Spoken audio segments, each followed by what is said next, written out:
Support for this podcast comes from the law firm of Davis Malm. Whether you're a developer, property owner, manager, or commercial tenant, their real estate attorneys know the lay of the land, not just the law. Learn more at davismalm.com.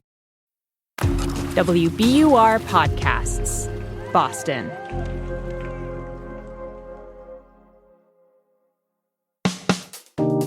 I'm Daryl C. Murphy, and you're listening to The Common.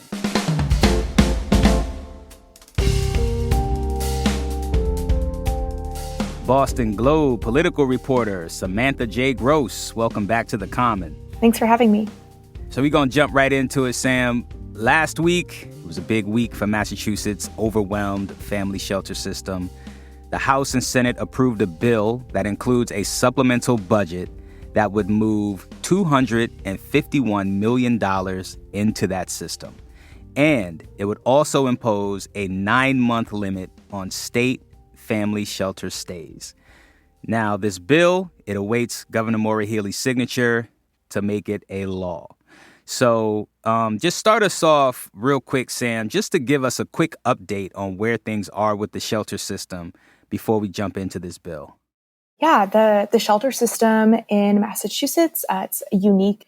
We're the only state with a right to shelter law, right? So the shelter system has families. Some of them are new migrants. Some of them are just homeless families in our state. And the shelter system's been really overwhelmed for probably the better part of the last year.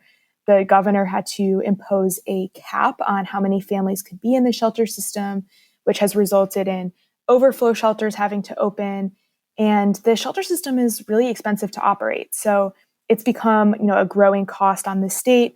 And it's put nearly $1 billion, right? Correct. Yeah. The governor's office estimates that it will be, about $1 billion by the end of the fiscal year. So lawmakers have really been grappling with how to pay for it. So that brings us to this bill with this supplemental budget and the 9-month stay limit. Tell us more about that. So this bill is a compromise between the House and the Senate. It's taken, a while of negotiating for them to have come out with this product. The bill basically limits the stays of families who are staying in emergency shelter to 9 months and then gives the option for 90-day extensions to certain people who may have a high-risk pregnancy or are, victims of domestic violence, some veterans. But the idea is to limit the amount of time that people are staying in shelter so as to move more people through the system and try to kind of curb the cost on the emergency shelter system. What's the thinking behind the limit on the stays and why 9 months?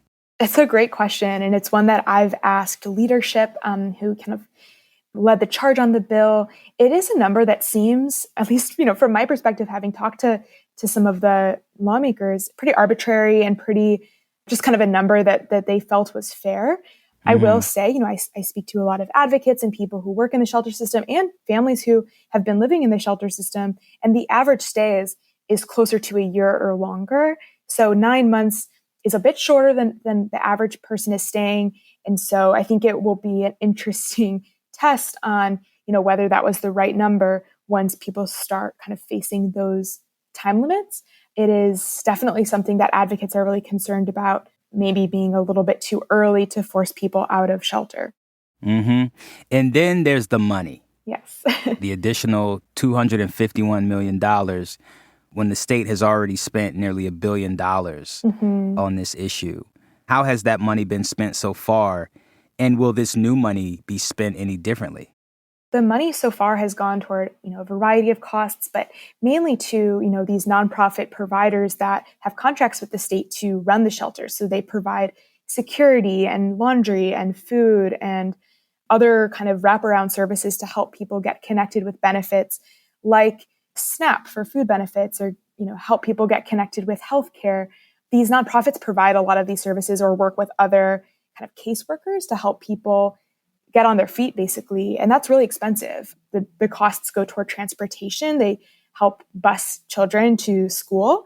Every child in the state or in the country, it's a federal law, has the right to go to school and have transportation. So that's a big cost. And the overflow shelters are also expensive because the state is renting space in some cases, hiring private security and, hiring contractors to staff these places 24 hours a day, 7 days a week. So the supplemental budget includes money to fund the shelter system through the end of this fiscal year. And it also authorizes the state to draw down $175 million from a surplus account to kind of ease the transition into the next fiscal year and pay for the shelter system going into fiscal year 2025. Yeah, what's the long-term plan here? It's hard to say because this is just a really fluid situation. And, lawmakers say they want the federal government to give more aid to states like Massachusetts that are shouldering the migrant crisis. There's a lot of people coming to Massachusetts compared to some other states. And this is not a state that's used to having so many people come in at this pace. Mm-hmm. They're hoping for the federal government to provide more expedited work authorization so more new migrants can have the ability to work and have jobs and become more financially independent so they can, eventually move out of shelter and hopefully get an apartment and get on their feet independently. And they're hoping for the federal government to make changes to the laws at the border so that there's maybe just some more control over who's coming in. And I think that, leaders in Massachusetts haven't really been specific about what they would like to see, but I think that, they're feeling pretty desperate because it is a cost that's really hard to keep up with. Right. And correct me if I'm wrong, there was an immigration bill that went before U.S. Congress, but it failed. That's correct. So yeah, the states are kind of left to deal with this thing on their own. It's tough. And we're not the only place dealing with it. I mean, the city of Chicago has kind of implemented new rules around their shelter system. That, New York has been kind of dealing with a similar crisis. But again, Massachusetts is the only state that has this right to shelter law. I think that, they're just grappling with how to stay, in accordance with the law, but also pay for it. Understood. All right, Sam, we're going to take a break here, but when we get back, I want to know how our advocates, housing and immigration advocates, how are they responding to this bill? So we'll be right back.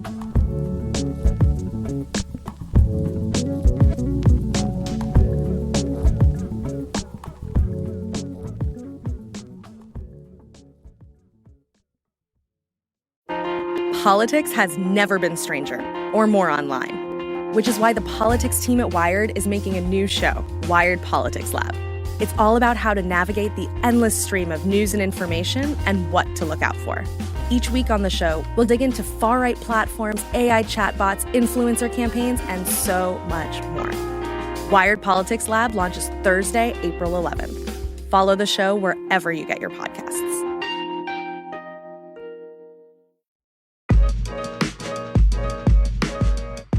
And we're back with Boston Globe political reporter Samantha J. Gross. So, Samantha, we are talking about the recent bill that was passed through the State House and Senate here that will bring more money to the state shelter system, which is currently overwhelmed right now, $251 million. And also it will impose a 9-month stay limit for families in the family shelter system. I want to know how are housing and immigration advocates responding to this bill?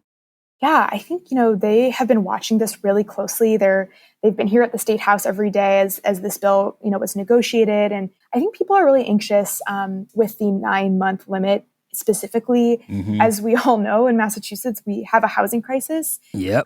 It's not easy to find an apartment, whether you're staying in a shelter or not.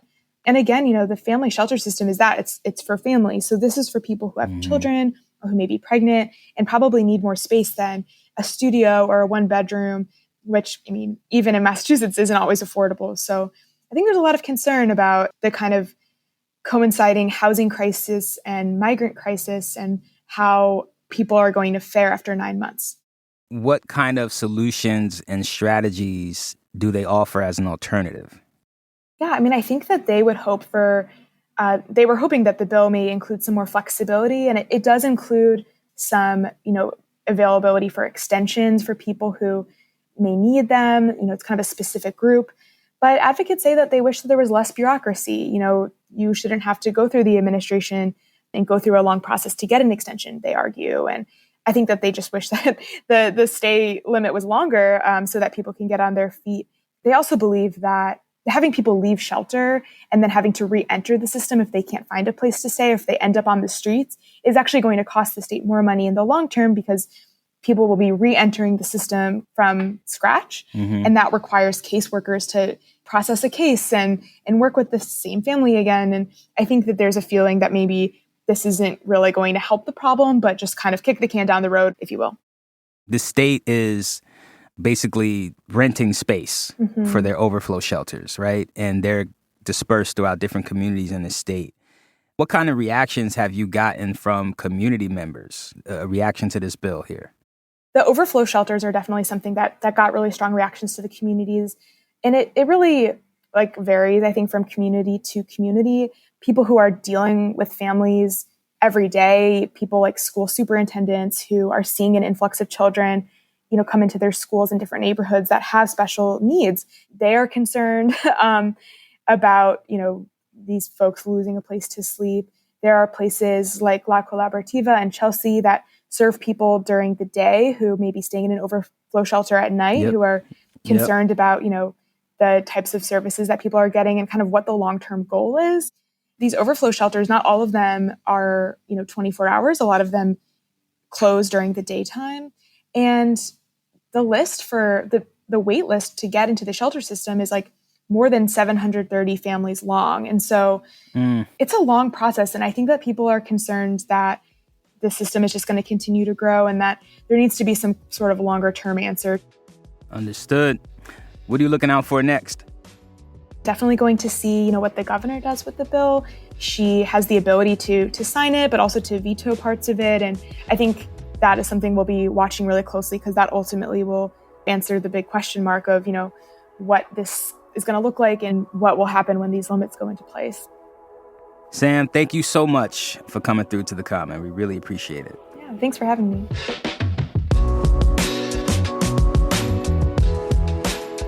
That's Boston Globe political reporter Samantha J. Gross.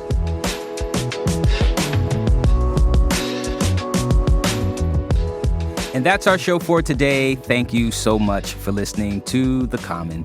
If you want to get in touch with us, hit us up on Instagram at WBUR The Common or send us an email at thecommon@wbur.org. I'm Daryl C. Murphy, and I will talk to you tomorrow.